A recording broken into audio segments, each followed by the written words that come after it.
Morning everybody, my name is John Tucker from the Woodland Trust. Welcome to this lunchtime roundtable discussion on creating resilient woods and landscapes.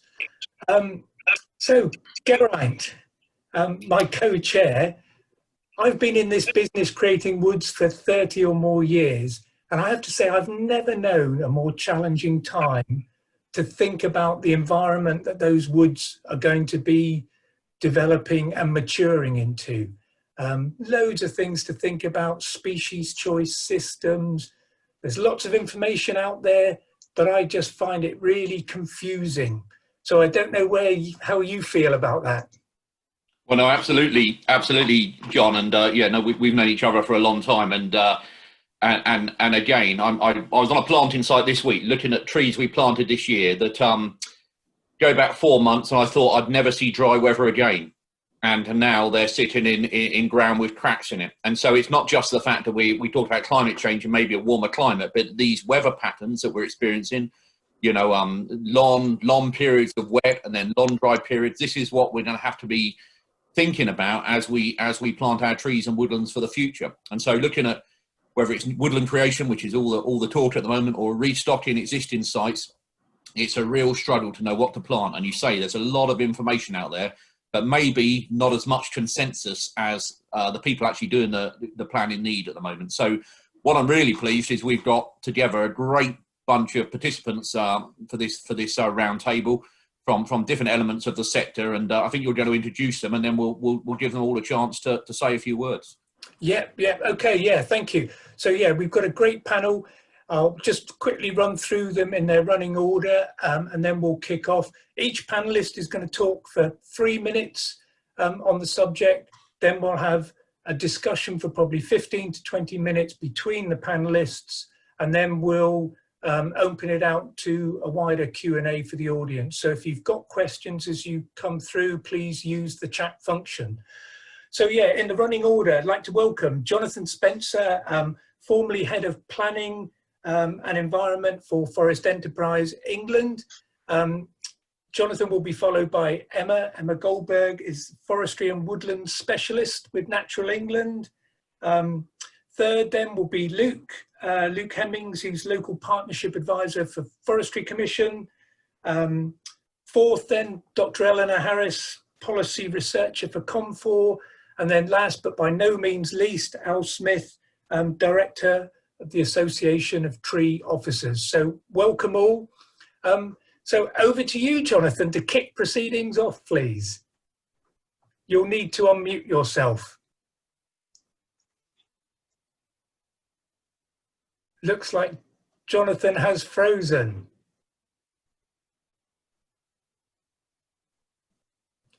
Can you have a tour of the house while we're doing it?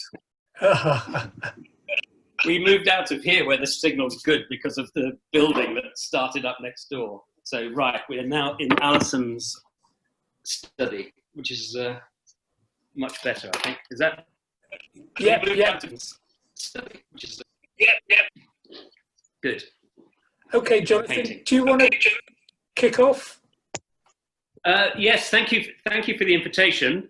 This is a subject which has been preoccupying me for 5 or 6 years. I was very lucky to get an opportunity to take a whole term on a sabbatical to look into forest resilience and look at all the literature that's accumulated over the last 20 years. I was based in Cambridge, where I was hosted by Emmanuel College, and found the whole subject absolutely fascinating. So I published these in a series of papers, which I think John has put online. So I'd be delighted if everybody reads those, because an incredible amount of time went into preparing those, with a lot of help from a lot of people I hold in very high esteem. But the 5 main points that emerged for me was that the fundamental route to forest resilience is through forest tree associations rather than plantations of monocultures, and intact and healthy soils. They're the key to forest health and resilience and performance. Tree monocultures of any species, whether they're generated by natural regeneration or plantations, native or otherwise, run serious risks for foresters. Third point is that the native Holocene trees, I choose that term very carefully because I mean the trees that we have now rather than the trees we've had over the last 2 million years, let alone before then, are essentially very resilient bunch of species. They've been through it all before, they're very genetically diverse, and they're very widespread. Most of them occur from sort of halfway up the coast of Norway or southern Sweden all the way to northern Spain. Two other points. The future forest plant communities, the trees and shrubs and herbs for that matter, are likely to be very different in the future from the past and the present. This is a challenge for everybody. We've all grown up with the National Vegetation Classification and all the various sort of conservation strategies that try and see types of woodland as sort of unique combinations. They are not going to be the same in the future. They're going to be very different. And like you, John, I struggle really with trying to imagine how different, how big that difference is going to be. And then the last point, which was summarized in the paper that I wrote with Alison Field, sitting next to me, is that we are going to have to face some very uncomfortable policy changes if we're going to make our tree landscape and forest management resilient for the next 50 years. Changes in how we view the precedents of things like ancient woodland restoration policy, particularly in PAWS sites, how we put precedents over netting versus soil disruption by forcing forest operations to operate in the winter. So a whole raft of policy changes which then have to be effected and delivered on the ground. So those are the 5 key points which I've raised, and all backed up by the wonderful opportunity I had to look into the literature back in 2017 and get it published and out into the forestry public domain. Okay, excellent start. Thank you very much, and thank you for keeping to time. Emma, over to you, please. Thanks, John, and thanks again for the invitation.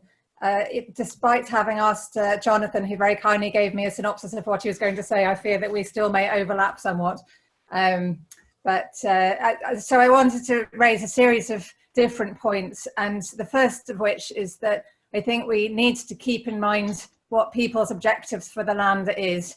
And I'm happy that Jonathan's referred to his work on defining resilience, because 3 minutes certainly isn't long enough to reopen definitions of resilience. But what we're really talking about is withstanding new and existing pressures and threats like climate change and pests and diseases at a holistic scale. However, individuals and individual areas have objectives to achieve, which may include timber production, recreation and biodiversity, and those can be overlapping or discrete, and some may weigh more than others. And it's important to recognise that balance. And then considering at a landscape scale is really important because it refocuses our attentions away from individual woodland parcels. And it means that we should recognise the vital role that individual trees, hedgerows, wood pasture and scrub play across the landscape. And as well as being important in a visual and biodiversity context, individual trees also play a key role in climate change mitigation and hydrology. And it's important to remember that we're not starting from a blank canvas. We already have good mapping tools and a good understanding of the diversity that already exists in landscapes. So we might focus efforts on increasing native woodland to connect existing ancient woodland sites and increasing individual trees between. And while I agree with Jonathan very strongly that the future is going to look very different from the past, it's not irrelevant to look backwards through time and see what species have formerly occupied an area. And while I was listening to Jonathan this morning, I realised that I was probably restricting myself to the Holocene, as he says. So while accepting that climate is changing, slowing the rate of change by holding on to existing habitats and communities will be important. And some of the areas may be impoverished because their species compositions of native species because of past management, and restoring those is an option. So the key point that I really wanted to drive in on is that utilising natural processes can give big wins for a resilient landscape. There's a wide spectrum of possible ways which we're going to explore today, of creating a resilient landscape, from planned planting regimes all the way through to rewilding. But it doesn't have to be all or nothing. Rewilding projects can teach us about natural processes, which we can embrace to some degree across managed landscapes. So, for example, looking at river dynamics, natural flood management, eco-hydrology, and the role that trees play up the catchment, and the role of coarse woody debris in streams. And then there's the role of natural regeneration and natural establishment of trees, both in terms of the trees establishing better because the root system's establishing in situ and choosing where they can best establish, but also in terms of genetic turnover, so that natural selection occurs in situ, which can occur within one generation, or between from one generation to the next. So looking at management systems like continuous cover forestry, which encourages uneven stands and selective felling, which also reduces soil disturbance. And then finally, just to mention, I'm sure that many of you are already aware, DEFRA have committed in the 25-year environment plan to producing a nature strategy, which is being developed at the moment, but I understand it's somewhat on hold because of COVID. And also a tree strategy, which is imminently going to be open for public consultation. And this conversation should help generate a lot of relevant material. And I really would encourage everybody to feed into the tree strategy consultation. And that's me, thank you. Thank you, Emma. Very good. Another one keeping to time. That's what I like. Luke, over to you, please. I'll try my best. So I'm Luke Hemmings from the Forestry Commission. With the part of the Forestry Commission that deals with grants, licenses, and dealing with sort of private landowners primarily. So not the management of the public forest estate. I wanted to touch on the fact that when we talk about resilience, I think as Emma's already mentioned, we need to look at, on a large scale, commercial forestry down to the smaller scale, sort of fragmented ancient woodlands and pores, and the importance of management in those settings. The question of nativeness again, and how we view this kind of current palette of tree species that we've got, and also the kind of perception around commercial forestry, productive forestry, however you want to term it, and this idea that I think a lot of people still have, that it's very old school in terms of sticking to a narrow palette of species and being quite reliant on monocultures. And I think that's true in some circumstances, but I think we're also moving away from that, hopefully. In terms of a landscape scale approach, we have the Woodland Creation Planning Grant now, which is a tool in England that allows people who want to create new areas of woodland, especially on a large scale, so over 10 hectares, it allows them extra funding to do their sort of survey work and plan a UKFS compliant design for their woodland. So that's mostly focused on productive woodland as well, but it could be productive broadleaf, or it could be mixed. And it kind of starts the process of looking at all of the different features that are there in the landscape or across an estate. And I think it's quite a good starting point when we're talking about having a sort of integrated land use model. I think we can take that further. In terms of encouraging people to move towards more diverse species and kind of harvesting systems, I think we need to recognise that at the end of the day, private owners are always going to be driven at least partly by cost and economics of doing things. And one of the main blockers at the moment, apart from having sort of the right ground to grow some of the more diverse species on, is just economics of where they're going to sell the timber to. And we've seen success in some more diverse species like Western red cedar, which is kind of enjoying a resurgence. But there's still a lot of hesitancy that they're planting something now which they're going to have to market in 40, 50 or more years. And they need to know that they'll be able to sell those. Just lastly, the species mix model. I know that there's work being done by Forest Research to look at promoting species mixtures rather than just individual species on sites when we're looking at site classification and the existing tools that we've got through ESC. So we'll be looking to build on that. Okay, Luke, thank you very much. Another good set of useful points for discussion later. Eleanor, over to you, please. Thank you. I'm policy researcher for Confor, which is the trade association for UK forestry and wood businesses. My background's in environmental campaigning, and by training I'm a historian, which I think might explain my approach to this question. So I want to talk about wood supply chains, because wood is a product which comes from landscapes, and because resilient communities and people are an essential part of resilient landscapes. Now, logging is not generally regarded as a way to make landscapes more resilient, but wood production is necessary. Most of what you can see in our backgrounds is essentially made of wood, and if it isn't, it's made of non-renewable alternatives. So what if we could make wood production a tool to increase landscape resilience? That's not just a kind of idealistic dream, it's something we absolutely have to do if we're going to survive on this planet. Most of UK wood is imported, 80% of it. We import more wood than anywhere else except China. We do have a healthy forest industry in the UK, although not nearly big enough to ensure our timber requirements. But is it resilient? I was thinking of an analogy with the UK real ale industry, perhaps something we're all missing at the moment. In the late 20th century, lots of little breweries died out and beer came to be produced by a few big players, which were much more efficient. But in the end, small real ale companies came back because they competed not on scale and efficiency, but on flavours and stories coming out of local landscapes. And the first part of this thing has happened in forestry. The timber industry has shifted to fast-growing conifers supplying high-quality material to large mills, being turned into construction timber, and then smaller pieces into pallets and fences, and then the chip left over into board or biomass. And this is important, and we need it to build our sustainable society and our Zoom backgrounds. But meanwhile, around 1 million hectares of broadleaf woodland in England, which is 2/3 of English forestry, has lost its purpose. Most of it used to be managed for timber, much of it as coppice.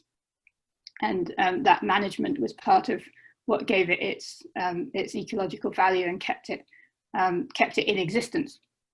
Harvesting within the annual yield of all this forest could increase the UK's wood production by 2/3, which would take a substantial chunk out of our global timber footprint. But I think it could have real benefits locally too. People have log burners and wood furniture, not just because they do a job, but because they're lovely things to have, like a nice pint of real ale. And just like the real ale, the story is actually really important to it. We'd much rather have firewood from a coppice restoration file 5 miles down the road than shipped from industrially harvested forest in Latvia. We'd much rather the lovely elm tree, which had to be felled, was made into chairs that we could buy rather than being chipped on site, while we buy chairs from a high street shop that makes them from Chinese hardwood. And what's preventing this happening? I think because we still think of forestry as logging.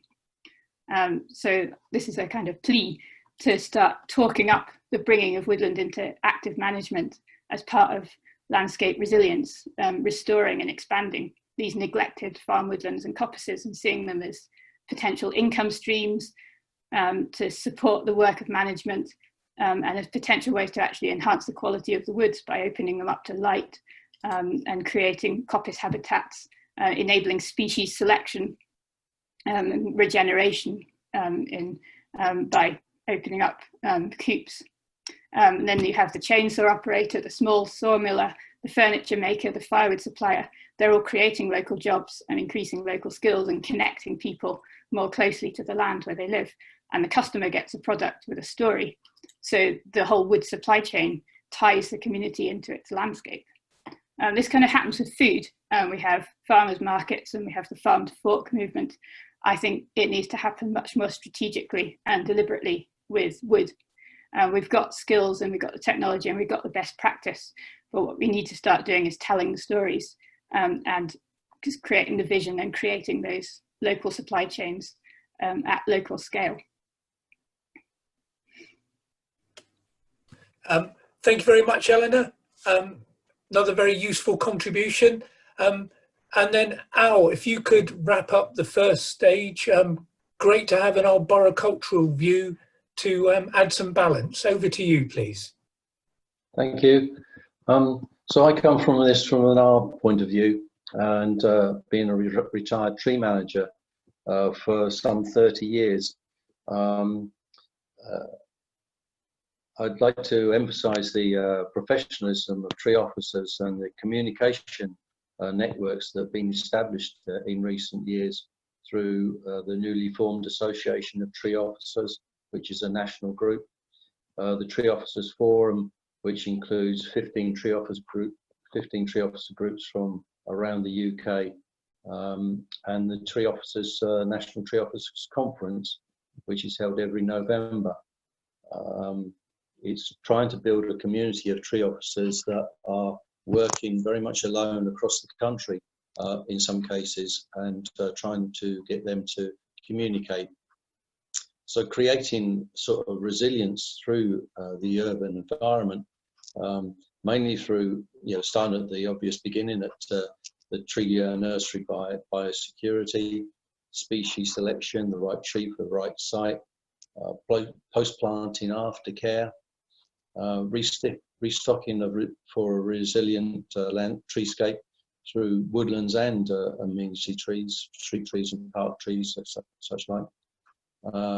Future long-term maintenance, obviously very important to keep a healthy stock of trees, and pest and disease controls and management. But all these need to be taken into context with your local politics. Local government is very political, and to achieve a successful tree section that is vibrant and active, it's necessary to have your line management on board and to have your political structure on board as well. The community engagement for some local authorities is very important. Budgets, obviously, to be able to plant trees and then maintain them. Tree management tools through iTree and tree databases to be able to quantify your tree stock and be able to manage them properly into the future. Communicating the benefits of trees, mainly through, in my experience, iTree was extremely useful to me. We used iTree V6, so the information that comes out of that can be used in a very positive way to communicate with politicians and the community. The local authority planning process, which it is, you need to understand how to navigate it and be able to make the best use of it in terms of keeping your tree stocks up on the within the private land estate. And it's essential that national and regional groups engage in regional and national consultations to ensure that the voice of tree officers and amenity trees is heard.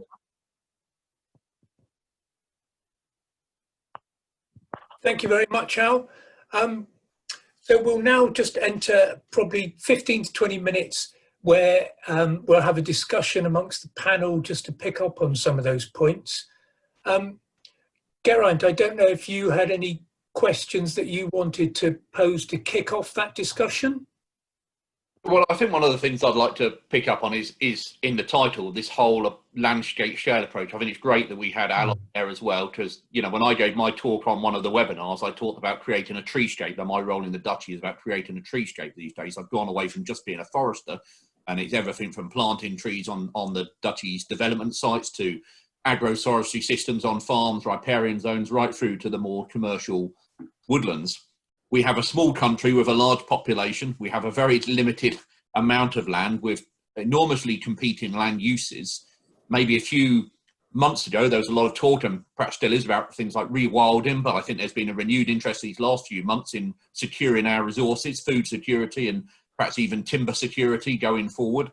And yet we also know we need a lot more tree, woodland, forest cover for carbon sequestration. And let's not forget at this time, for lots of other reasons, biodiversity, but also mental health and well-being, how many people are appreciating their treescape more than they ever have done, perhaps in their lifetime. So I guess one of the big challenges for me is how do we achieve this consensus about what we're planting and where? How do we get this landscape scale approach when I think, being honest, we sometimes can't even find agreement within our sector, let alone when we start branching out to include, you know, the farmers and everyone else out there. Gosh, who wants to start with that, trying to answer that then? Okay, Luke. Yeah, I think it's the key challenge, isn't it, Geraint? And I think somebody might have already mentioned the England tree strategy that's going to be out for consultation soon. It's been delayed a couple of times, but I think hopefully that is kind of the beginning of the question. But I think wider than that, I think having some kind of integrated land use strategy where it's not, you know, we're not looking at these silos, but everybody working together. That's the only way that we're going to be able to manage it on such a, you know, such a crucial time. I'd just like to know from Jonathan, though, sorry John, if Jonathan mentioned policy changes, and I just wonder from a government perspective, you know, there are some really tough decisions to be made ahead, I think, in terms of, you know, where you plant your forest, what you gain and what you might lose in establishing trees, woodlands and forests, and whether, you know, do you think the government is brave enough sometimes, because some people are going to be pleased and some people are going to be upset. Was that a question to me, Geraint? Yes. Great. Yeah. So I was very impressed with the analogy with real ale and giant breweries. We still have giant breweries. They're perhaps less profitable as a result. I don't really take the view that the landscape has to sign up to one particular outcome. I've been in discussion with the Soil Association about the challenge between organic farming and rewilding. When you actually look at somewhere like Knepp, it's not only full of trees, but it's also a major local beef producer, and it's on land that really can't do very much else economically. Some of the big challenges which you've pointed out, Geraint, are going to be traditional land uses that have basically had their day. And the one I would quote, which is very popular at the moment to have a crack at, take a pop at, is the grouse shooting industry, which takes up enormous amounts of space for a tiny number of people to enjoy themselves. There are lots of other places where the soils are just not that productive. I mean, you'll be familiar with some of them. North Devon, for example, is very low grade in terms of agricultural productivity. So I don't see a problem with integrating a lot of these different options. I think the main thing is to think of them as a very wide range of options with a very wide range of requirements when it comes to space. Going back to the treescape, because I think that's a really useful term, a bit like veteran trees and ancient woodland, it's going to have a lot of resonance with people. The treescape strikes me as only filling up with trees, historically as well as in the future, if those trees have some sort of function which is recognised as such. I had this fascinating conversation with John Stokes about treescapes, and yeah, you can plant masses of trees, but if they're a random collection of trees just randomly put in, supported by grant, not only will you only get thousands of trees rather than hundreds of thousands of trees, but they'll be a little bit meaningless as well. Whereas if they're actually planted with some sort of future role, whether it's pollinating insects in crops, timber production from standard oak trees in hedges, or shade from poplars, you will end up with a treescape which has meaning. And if it has a role, you'll have a treescape with hundreds of thousands of trees rather than thousands, which are supported by, say, grant aid. So I think the key things to bear in mind are sort of function, sort of form and function and meaning, all having to be built into this thinking about what sort of landscape constitutes a resilient landscape. And within that, there's a role for everything from Sitka plantations, which are monocultures with high risk, as it were, right through to Emma's woodlands, which he talked about, with continuous cover with a whole raft of different species and lots of activity going on each and every year. Does that help? Yes, yeah. Anybody else want to add their views on that at all?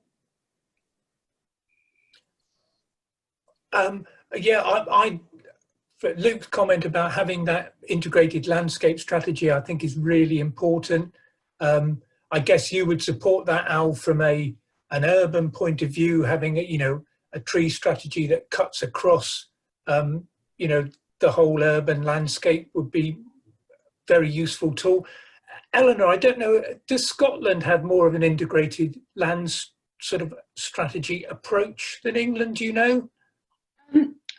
I think in a sense it does, because so in the last few years it's made it much easier for farmers to plant trees and to see trees as one part of their wider management of the whole farm for production on the one hand, and natural capital and carbon and biodiversity and good landscapes on the other.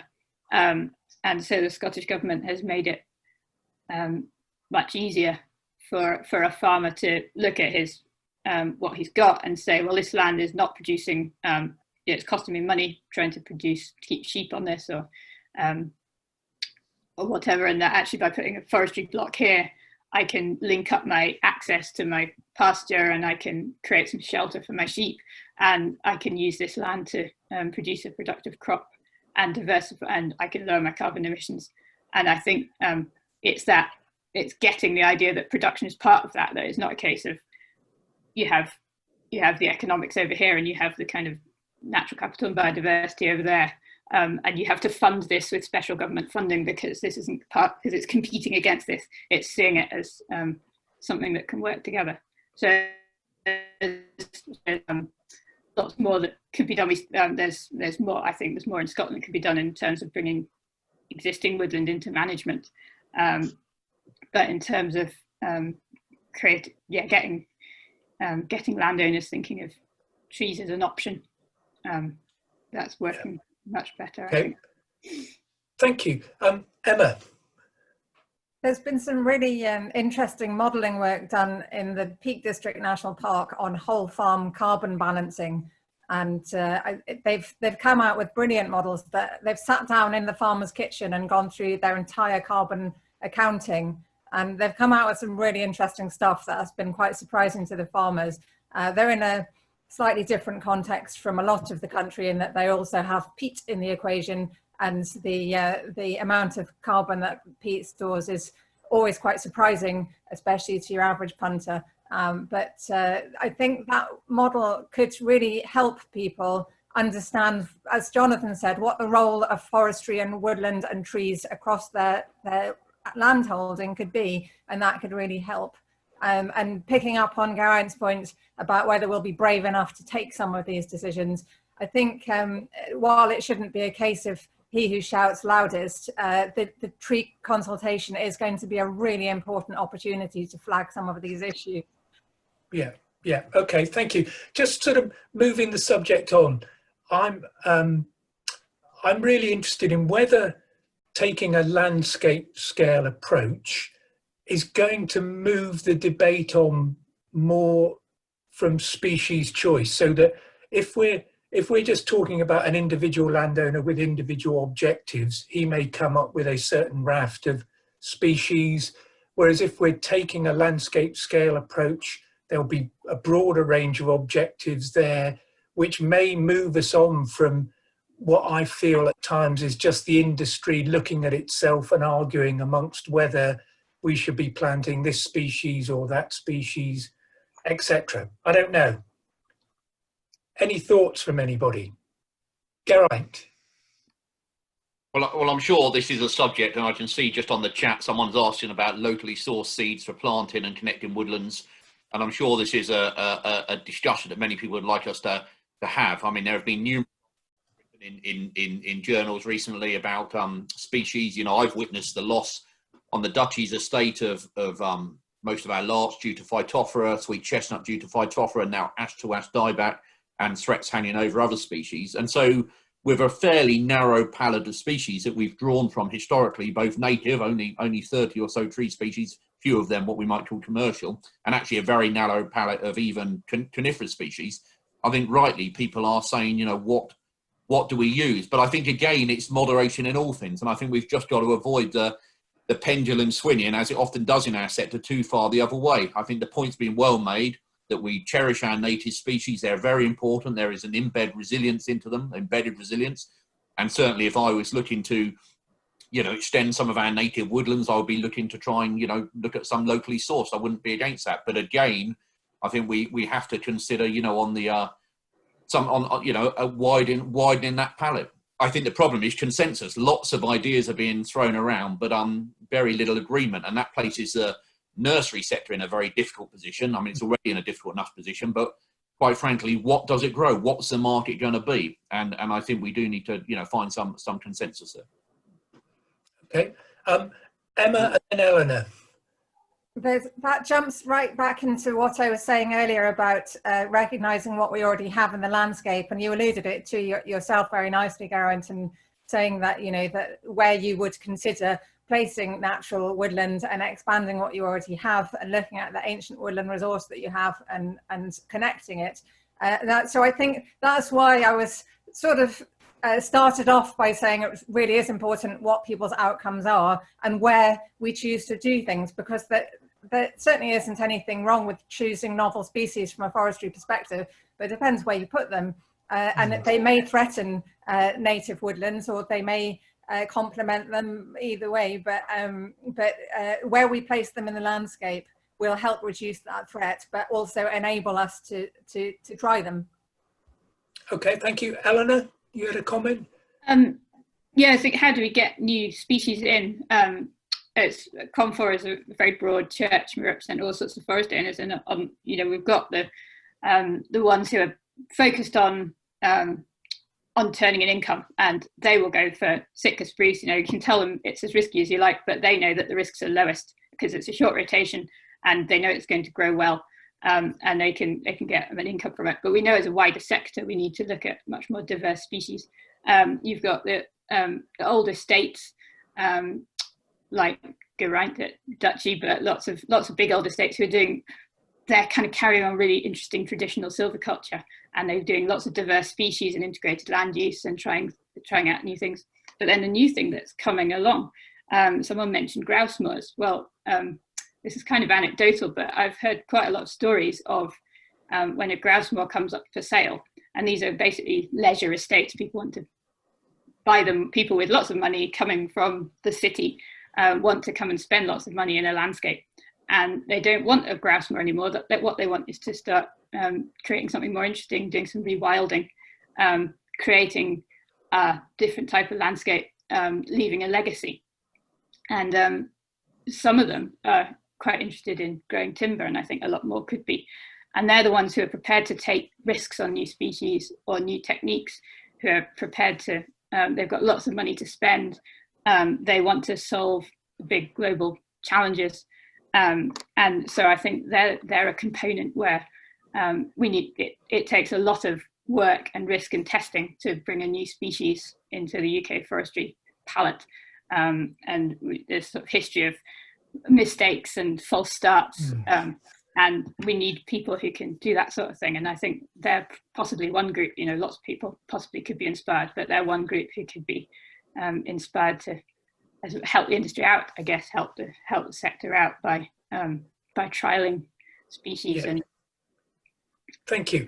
Al, from an urban point of view, is the sort of the species debate alive and kicking there as well? And are you looking at a whole range of novel species to perform new functions? Definitely. I think there's an awful lot of opportunity in the urban setting for species diversification. You have to go from sort of almost by street to street. Depends on your borough's geography and geology. My background was in London, so clay, shrinkable clay was a big issue. in certain parts of the borough. So in parts of the borough, you would plant smaller trees because of subsidence to property due to the shrinkable clay. And in other parts of the boroughs, you had much more flexibility to plant large species trees because we were down on river silt. So it depends where you are in the country and on what you can get in. Obviously, large tree species where you can is preferable, but we have a whole range all the way down to the small ornamentals. You have to be careful, of course, of too many of the same type of species that can cause you problems like rosaceae with fire blight. So knowing what affects your trees locally is very important too. But we can have a very large range of species within a borough, within an area. I think if you looked across several boroughs, whether that's in London or outside of London, the range of species there would be quite significant. Okay, thank you very much. Geraint. Yeah, John, just moving the subject on a little bit, and I know it's something you and I spoke about when we chatted yesterday. I mean, most trees that are planted need some form of management, and that's not to be forgotten, because an awful lot get planted and never are managed, and that might be in the urban landscape or looking at a broader range of silvicultural systems. Many of us probably studied and had a fairly conventional training in monoculture plantations, and probably need a broader. But also, I think you're interested in the tools that are available to use, and I just wonder. Someone's commented in the chat about the decline in forestry education generally, and that's a risk in itself. But those who are coming into it, do we feel equipped? It might be something to ask those who are listening. Do we feel equipped in our own training? Do we feel equipped in the tools at our disposal to deal with these challenges? And what else do we need to help us move forward as a profession? Who wants to start off with that one? I can try and offer something, John, because I see that Joe has also asked a question about education, and I think possibly spurred on slightly by the announcement that Newton Rig was going to be closed down, one of the big former forestry colleges where I went. Although the kind of the higher education sort of degree courses are still being taught at Ambleside, but the kind of I think one of the really the areas that's really lacking at the moment is giving people that real sort of grounding in forestry, in sort of practical forestry and actually being out in the woods and managing. And that's not to say that everybody needs to have that, but I would say probably if you look at kind of graduates now, probably 95% of them may have had no kind of real experience either on the tools or kind of out in the woods, getting that sort of real foundation of knowledge of forest practice. So we need to make sure that people are getting that. And I know that colleagues in the Forestry Commission are currently working on a sort of forestry apprenticeship that would be recognised by the Department for Education, so they could be eligible to get the funding that the government currently provides for things like joiners and electricians and plumbers and that kind of thing, and actually have it recognised as sort of trade and a career that someone could enter into on leaving school, and potentially open it up to a whole sector of other people that may not otherwise consider going into forestry, or certainly not going into a degree in something like forestry. So I think we need to make sure those opportunities are available to more people, and we need to look at other I think we need to really build our links overseas as well. There's a few good organisations, sort of student forestry bodies and things who do exchanges and things, and I know the Duchy has been involved in stuff and getting students from Canada and places like that to come over, and we need to, I think we, especially with the changes in climate, Germany and the continent are now looking at a situation where we could be there, with the beetles and things, we could be there in 10 years. We just don't know yet, the way the climate is going. We need to be sharing information, and especially the research bodies as well need to be sharing information and making sure that we're not, missing out on stuff that other people are learning. Yeah, okay. How do you know? I just wish I was like 30 years younger at the moment. I think it's a really exciting time to be around in this sector. So how can we sort of capture that and communicate that to a younger generation and get them involved and interested? I think it's a better time than now, would you, John? I mean, it's trees have been everything until the COVID-19. Trees, woodlands, and forestry were in everyone's conversation, and I think we have to capture this now. But I do think we have to, you know, sadly, slightly outside our control, we have to begin earlier. I think you have to capture them at a much younger age, and this is something we're trying to do some work on in around some of the duchy sites. I think it's capturing children's attention early on, even at primary school level, and keeping it critically through secondary school level, because that's where they tend to be lost, and you know, we've got a lot more work to do on it, I think, in terms of getting into schools and getting our message across. We haven't been very good at it, if truth be told. Yeah. I'd like to hope that could be one of the outcomes of what I was talking about the developing the local supply chains. And what I was saying was partly inspired by Exeter, Exmoor National Park, who obviously they've got lots of oak woods which they manage for conservation and people, but they've been developing a supply chain for local timber as well. And that's not only is it mostly paid for the person who's doing the work of management, which means they didn't have to lose him when they had their funding cut in austerity, but they've been able to bring in local school children to see the work that's being done. They've had signs up saying, you know, we apologise for the inconvenience. This is what we're doing in this wood with this management. They've had people buying their local firewood. All the signs in their wood are made from the wood from in the local timber industry. They're creating they're doing education as part of what's going on very locally. Okay, thank you. I'm conscious of time. We've probably got 10 minutes left. John, can I say a few things? Yes, sorry. Yeah, go on, Jonathan. There were just a couple of points there, two quite separate ones, really. One is that some thoughts that crossed my mind when we were talking about urban situations, but I think it's true across any treescape, whether it's rural, wild, or forestry plantation. The conditions have changed already. So whereas the majority of trees in London that were planted 100 years ago had to really put up with some chronic pollution issues, hence the abundance of London plane, we don't have the same pollution issues. They may be other pollution issues, but we don't have the same pollution issues. That opens up a whole new palette of trees. Other situations have also changed. So we no longer have, as it were, dirt streets into which the trees were planted for shade. What we have is tarmac and concrete. So a whole new shift in how we approach urban tree planting and what species we choose.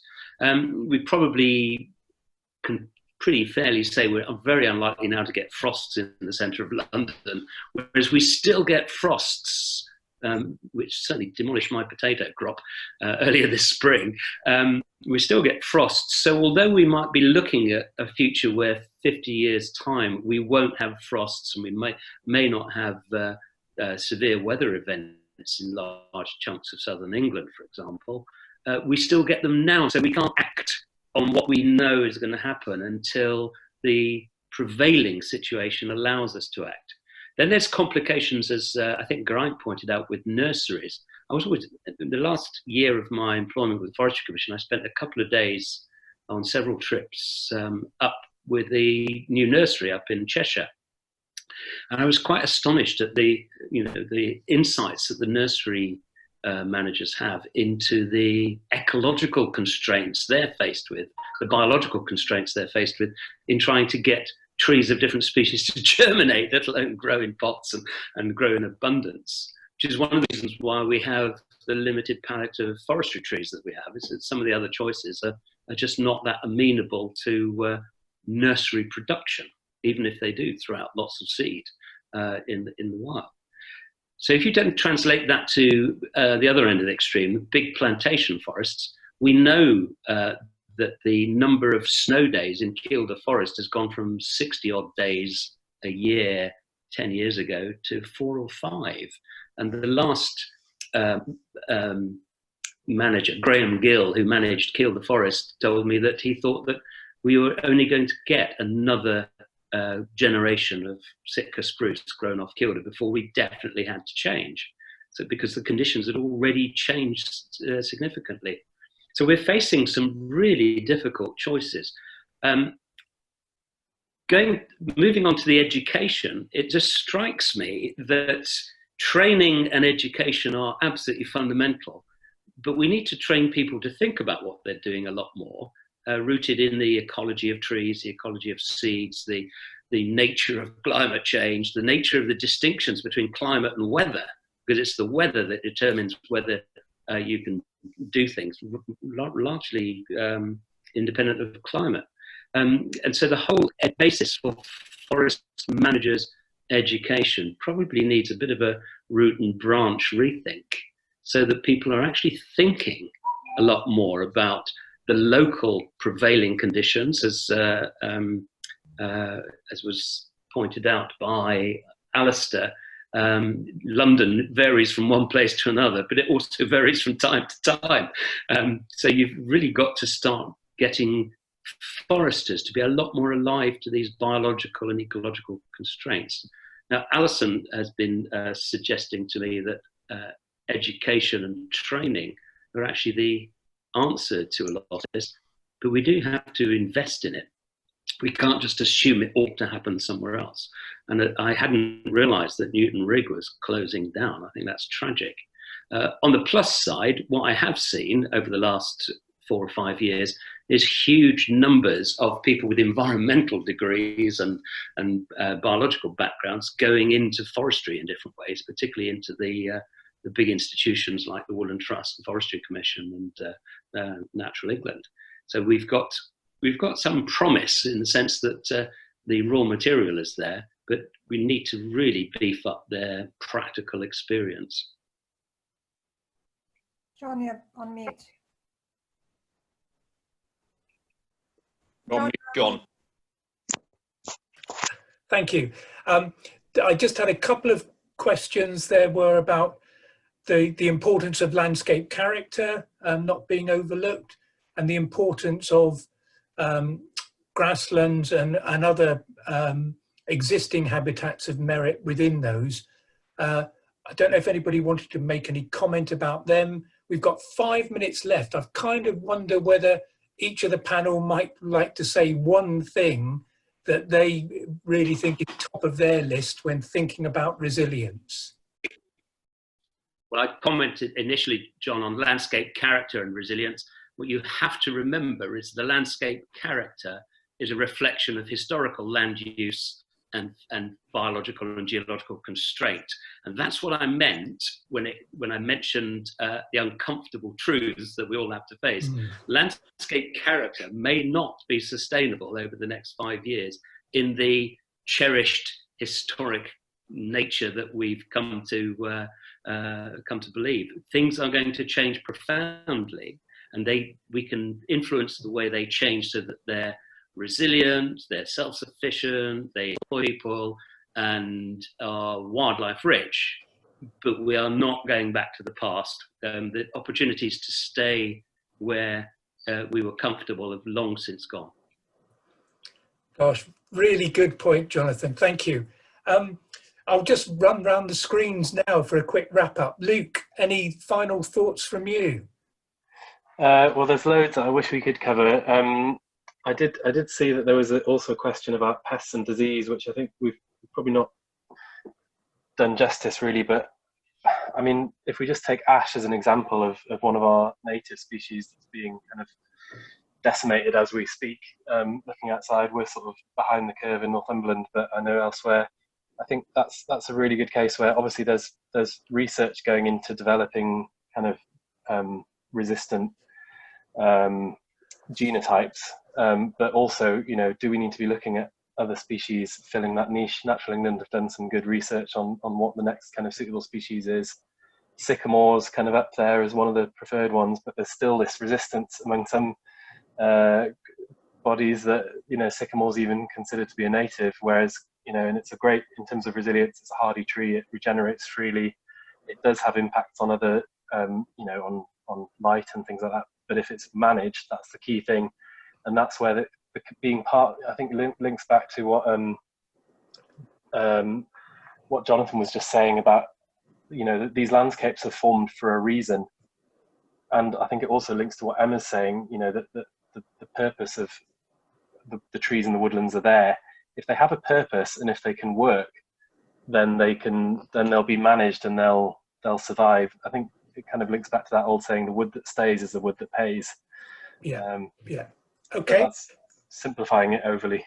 Thanks. Thank you. Al, final thoughts from you, please. Sorry, hurry people along. I think if I was to concentrate on one point, really, it would be around the management tools for urban trees, IT and tree databases, and making maximum use of a tree database.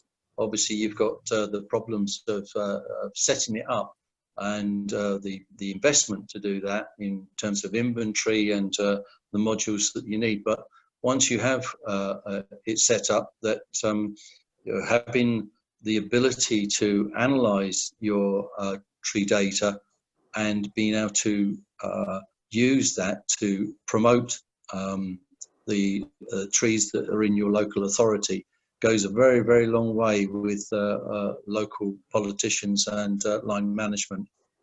Yeah. And that goes right across the board. Thank you very much. A minute each for Emma and Eleanor. So Emma, if you wanted to go first. Thanks. I'd just like to pick up a point that Rupert made on the chat about deer and squirrel control. And they're very, very key. I mean, he's absolutely bang on the money there. We can't achieve either planting or natural regeneration without keeping some sort of hold on them. Just also to point to an article on the John Innes research website called Rising from the Ashes about natural regeneration in ash woodlands that seems to be doing very well, which is something that I've seen around the countryside as well. And just to pick up on Sarah Robinson really quickly, we are aware of the issue of losing important grassland sites, and we're trying to develop a tool at the moment to try and help people, which might draw on existing databases like the SBI database. But it's a really strong issue, and you're really right that there's the right tree in the right place, and the right place is not on existing grasslands. Thank you very much. And Eleanor? I was really hoping we were going to get through the seminar without someone saying the right tree in the right place. It's one of my bugbears, because I think there are lots of trees in lots of right places, and there's you're right about the general point. My kind of final word would be that forestry is not really about trees; it's really about people, and this now is such a moment of opportunity to start to make that cultural shift that we know that's going to start to sort all these problems out, the problems that people lack skills, that they don't understand their local ecology, that they don't, that we're getting wood imported from far away, that we've got carbon emitting landscapes, because people are suddenly rooted in their local landscape in a way they've never been before, and they're discovering their local woods, and they're looking at them, and they're thinking about them. And they're also thinking about supply chains. We're all thinking about the fact that there's been a shortage of toilet roll, and where does the toilet roll come from? And there's been that food can't get to our supermarkets because there aren't enough pallets, and where do the pallets come from? And so people are thinking both about local landscapes and places and about global supply chains in a way they've never done before. And I think that's a real opportunity we can grasp to make that. Thank you very much, Geraint. Final word from you. Well, 1 hour isn't enough. I think that's the main thing. I think the thing I'd end on is, I think, just a need for us as professionals to learn, and Jonathan made this point, it's been on my mind, to learn to think again. I think we need to rediscover the power of observation, of rationalising what we see and thinking it through, of not being afraid to try things and experiment, not not throwing the baby out the bathwater, not saying not to native trees anymore, but also not embracing, you know, large scale landscape changes like we did in the last century with one species. But I think we do need to learn to think again, and I think more than that, we need to learn to, you know, collaborate. And there's lots of organisations represented around here, and we you know, we need to get out of our own particular standpoint sometimes, and find where to go back to that Venn diagram we've talked about before, where the crossover is, and where we have areas of common interest that we can work together on. Yeah, okay. We've run out of time, sadly. Just thank you to everybody in the audience there. I'm sorry if we haven't answered all of the questions. Thank you very much to all the panelists. Really great discussion. And lastly, thanks to Tim Hopkin and the Land App for hosting this and setting it all up.